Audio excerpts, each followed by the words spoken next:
Welcome to the new session of Black-Scholes model. Today we will discuss the second question in detail. An investor purchases a 6-month call option for ₹7 on a stock which is currently selling at 75 rupees. The exercise price of the call is 80 and its riskless rate of return is 10% per annum.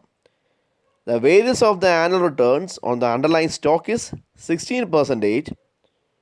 At its current price of ₹7, does this option represent a good investment decision?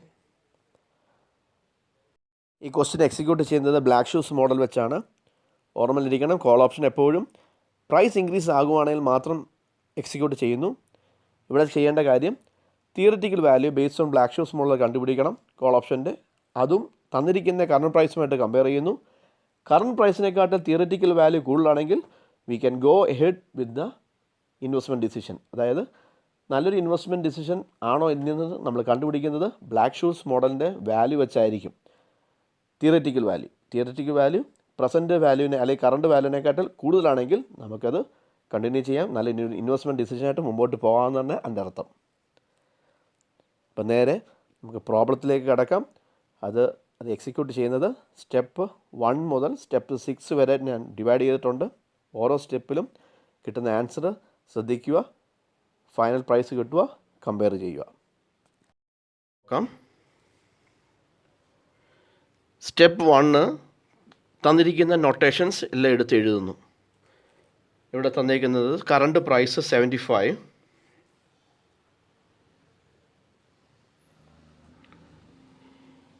Exercise price 80,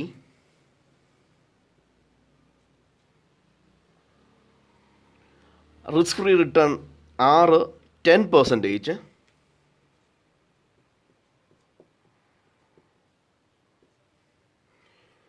ഇവിടെ തന്നേക്കുന്ന variance ആണ്, standard division അല്ല തന്നേക്കുന്ന variance equals to 16% തന്നേക്കുന്നത്.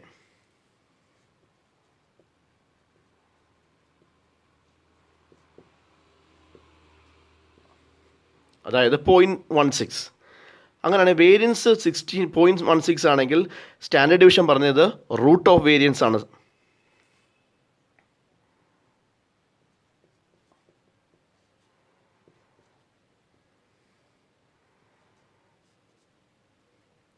That is 0.4.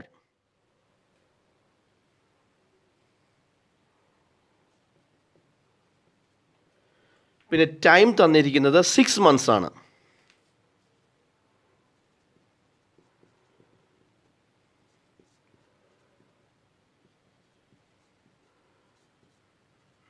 That is 0.5 years. ഇത് step 1 തന്നിരിക്കുന്ന notations എല്ലാം എടുത്ത് എഴുതുന്നു.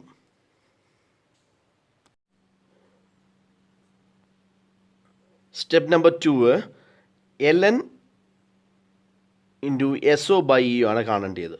അപ്പോൾ നമുക്ക് LN SO/Eക്ക് വാല്യൂ സബ്സ്റ്റിറ്റ്യൂട്ട് ചെയ്യാം. SO 75, E 80. That is equals to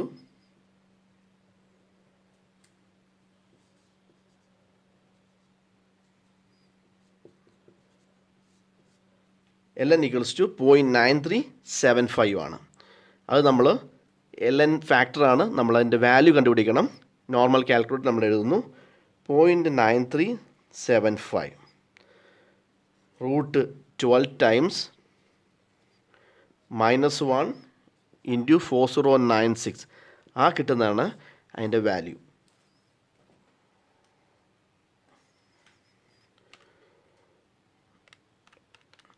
(0.9375) എടുത്തുന്നു.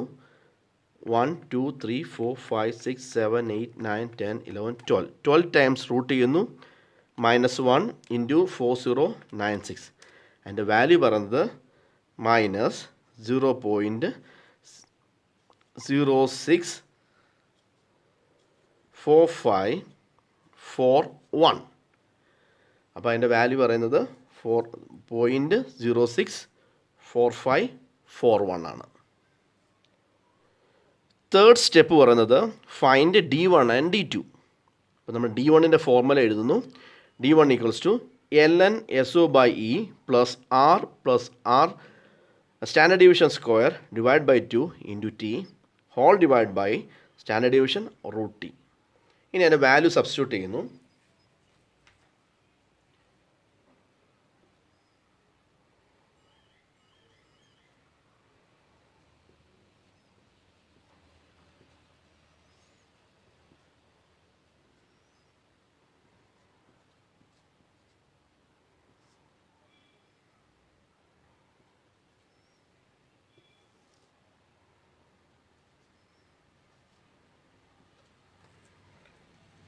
ln SO by Eക്ക് -0.064541 plus 6.1 standard division 0.4 square divide by 2 into 0.5 whole divide by 0.4 into root 0.5.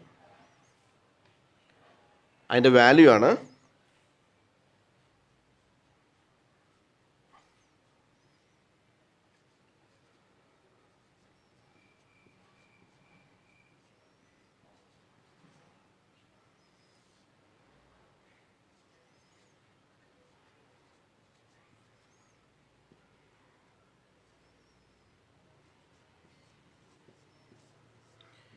D1 എന്ന് പറയുന്നത്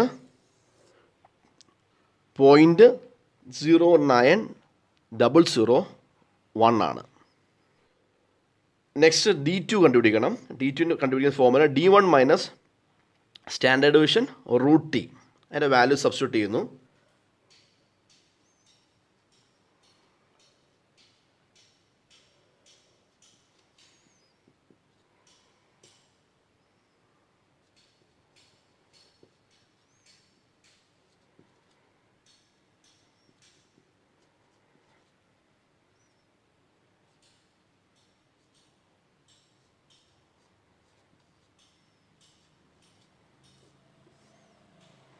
അങ്ങനെ D2ൻ്റെ വാല്യൂ -0.192833 എന്ന് കിട്ടുന്നു.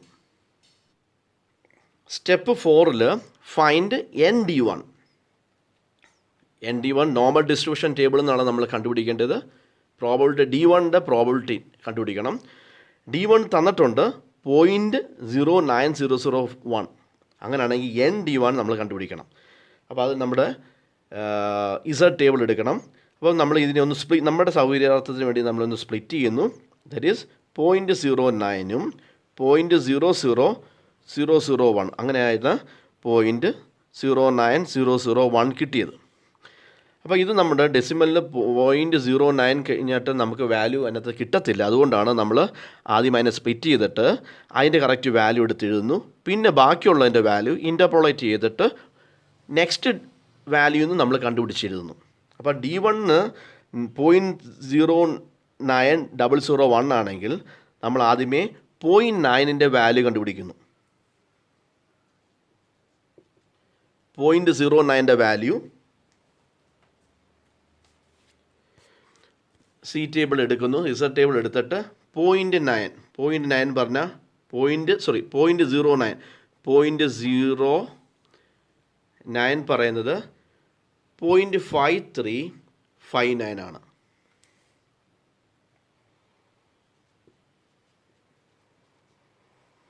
അപ്പോൾ 0.5359 നമ്മൾ എഴുതി. ഇനി നോക്കണം 0.9 കഴിഞ്ഞ് കഴിഞ്ഞാൽ ഇനി നെക്സ്റ്റ് ഡിജിറ്റ് പറയുന്നത് ഇനി അപ്പുറത്ത് വാല്യൂ ഇല്ല. അങ്ങനെയാണെങ്കിൽ 0.9 കഴിഞ്ഞാൽ അടുത്ത വാല്യൂ പറയുന്നത് 0.1 ആണ്. 0ൻ്റെ മൊത്തം വാല്യൂ കഴിഞ്ഞാൽ അടുത്തത് 0.1. അപ്പം നെക്സ്റ്റ് വാല്യൂ എടുത്തെഴുതുന്നു. 0.1ൻ്റെ വാല്യൂ 0.1 പറഞ്ഞാൽ 0.10 ആണ്. 0.5398.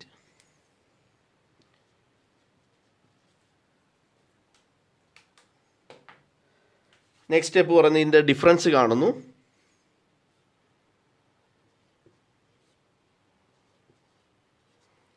ഇതിൻ്റെ അർത്ഥം 0.09ൻ്റെ വാല്യൂ നമുക്ക് നേരിട്ട് കിട്ടി 0.535 ആണ്. അങ്ങനെയാണെങ്കിൽ 0.0001ൻ്റെ വാല്യൂ പറയുന്നത് നെക്സ്റ്റ് വാല്യൂവിനകത്തുണ്ട്. അതായത് 0.09ഉം 0.01 ഈ കംപ്ലീറ്റ് വാല്യൂ കിടക്കുന്നത്. അതുകൊണ്ട് നമ്മൾ ഇൻ്റർപോളേറ്റ് ചെയ്യുന്നത് ഇങ്ങനെയാണ്.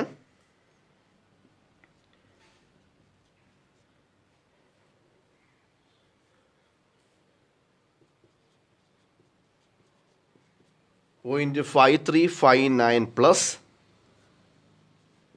0.01 0.004 ആണെങ്കിൽ ഇൻറ്റു 0.0001.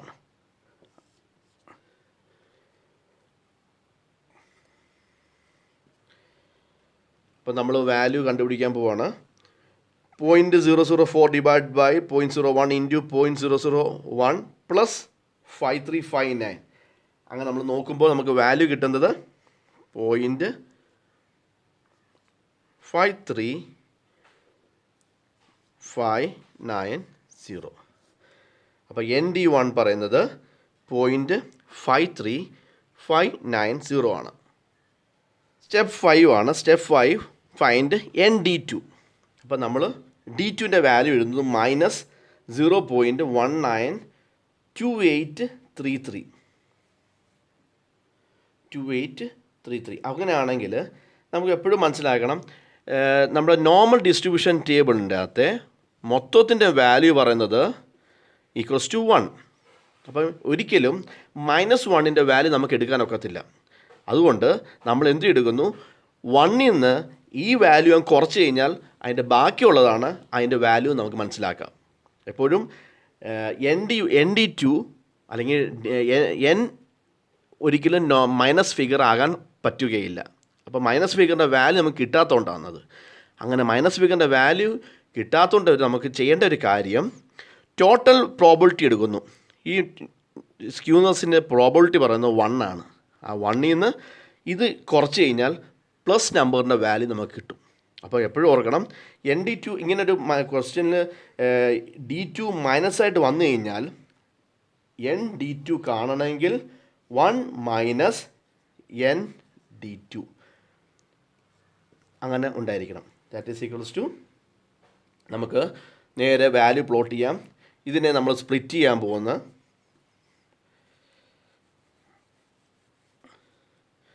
ഇനി നമ്മൾ സ്പ്ലിറ്റ് ചെയ്യുന്നു. 0.19ഉം 0.002833 അതിനായിട്ട് സ്പ്ലിറ്റ് ചെയ്യുന്നു. എന്നിട്ട് 0.19ൻ്റെ വാല്യൂ നമ്മൾ കണ്ടുപിടിക്കുന്നു. 0.19 അതിൻ്റെ 9 5753.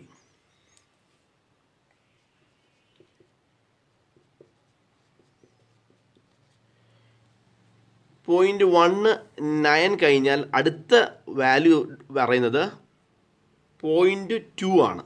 1ൻ്റെ 9 വരെയുള്ള വാല്യൂ കഴിയുന്നു, അടുത്തത് സ്റ്റാർട്ട് ചെയ്യുന്ന 0.2 ആണ്. അപ്പോൾ 0.19ലും 0.2ലുമാണ് ഈ മൊത്തം വാല്യൂ കിടക്കുന്നതിൻ്റെ അർത്ഥം. അങ്ങനെയാണെങ്കിൽ 0.2ൻ്റെ വാല്യൂ 0.5793 ആണ്.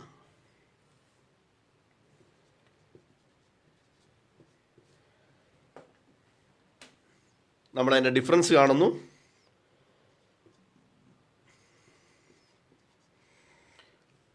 അതായത് 0.19ൻ്റെ വാല്യൂ 0.5753.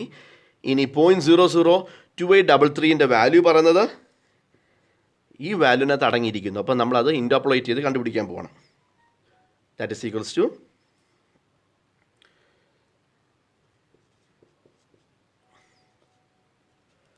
0.5753 പ്ലസ് 0.01ൽ 0.004 ആണെങ്കിൽ 0.002833. എൻ്റെ വാല്യൂ പറയുന്നത് 0.004 divide by 0.1 into 0.002833 plus 5753 equals to,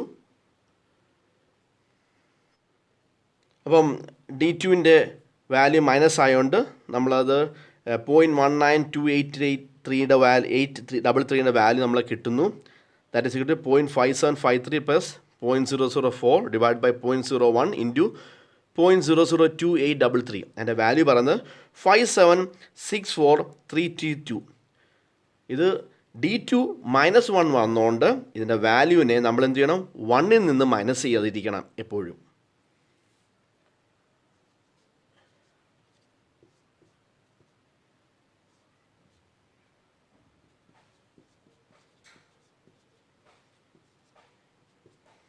that is equals to 1 minus 0.576432. എപ്പോഴാണ് നമ്മൾ D2നെ വാല്യൂ മൈനസ് വരുന്നതുകൊണ്ട് മാത്രമാണ് 1ൽ നിന്ന് കിട്ടുന്ന വാല്യൂ മൈനസ് ചെയ്യുന്നത്. അല്ലെങ്കിൽ നമുക്ക് കിട്ടിയ വാല്യൂ നമ്മൾ പ്ലോട്ട് ചെയ്ത വാല്യൂ അങ്ങ് എടുത്തെഴുതിയാൽ മതിയായിരുന്നു. ഇപ്പോൾ 1 പ്രോബിലിറ്റി ടോട്ടൽ പ്രോബിലിറ്റി 1 ആയതുകൊണ്ട് മൈനസ് പ്രോബിലിറ്റി എടുക്കാത്തതുകൊണ്ട് ആ 1ൽ നിന്ന് കിട്ടുന്ന വാല്യൂവിനെ കുറച്ച് കഴിഞ്ഞാൽ ബാക്കിയുള്ളതിൻ്റെ വാല്യൂവിൽ നിന്നർത്ഥം. ദാറ്റ് ഈസ് ഈക്വൽസ് ടു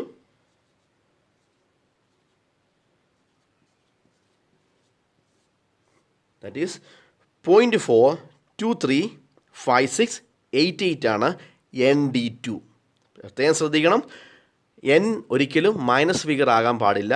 അതുകൊണ്ടാണ് അതിൻ്റെ വാല്യൂ പ്രോബിലിറ്റി മൈനസ് ആകാത്തതുകൊണ്ടാണ് നമ്മൾ എന്ത് ചെയ്യണം, അതിനെ 1ൽ നിന്ന് കിട്ടുന്ന ഉത്തരത്തിൻ്റെ 1ൽ നിന്ന് അതിനെ മൈനസ് ചെയ്യുന്നു. അങ്ങനെയാണ് ND2 0.4235668 കിട്ടുന്നത്.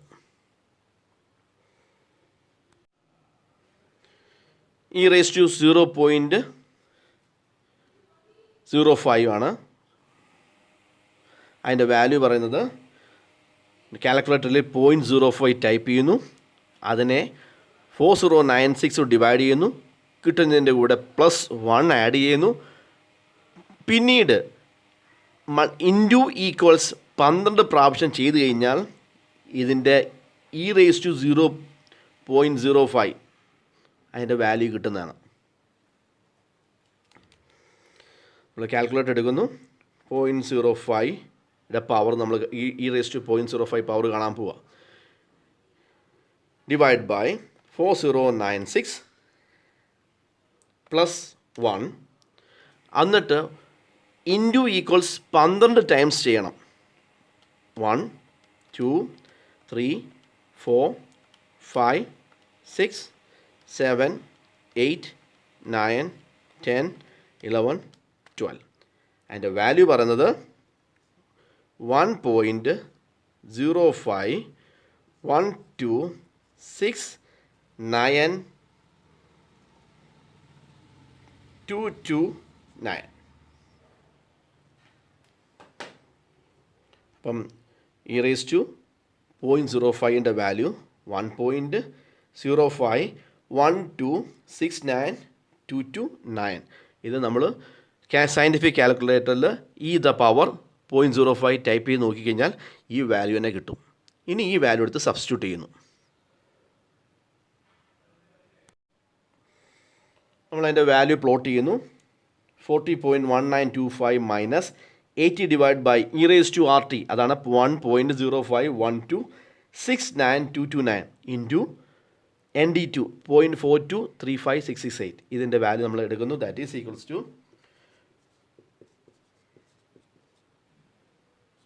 40.1925 മൈനസ് 33.2327952 ആണ് അതിൻ്റെ answer. That is equals to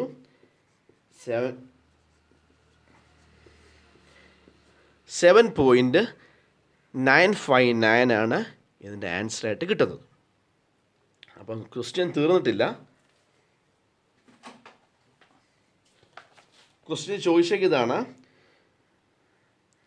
at its current price of ₹7, 7 രൂപ എന്ന കറണ്ട് പ്രൈസിൽ does this option represent a good investment? ഈ ഒരു ഓപ്ഷൻ നല്ലൊരു ഇൻവെസ്റ്റ്മെൻറ്റായി തുടരാൻ ഒക്കുമോ എന്നാണ് ചോദിച്ചേക്കുന്നത്. ഇപ്പോൾ പറഞ്ഞേക്കുന്നത് കറണ്ട് പ്രൈസ് പറയുന്നത് 7 റുപ്പീസാണ്.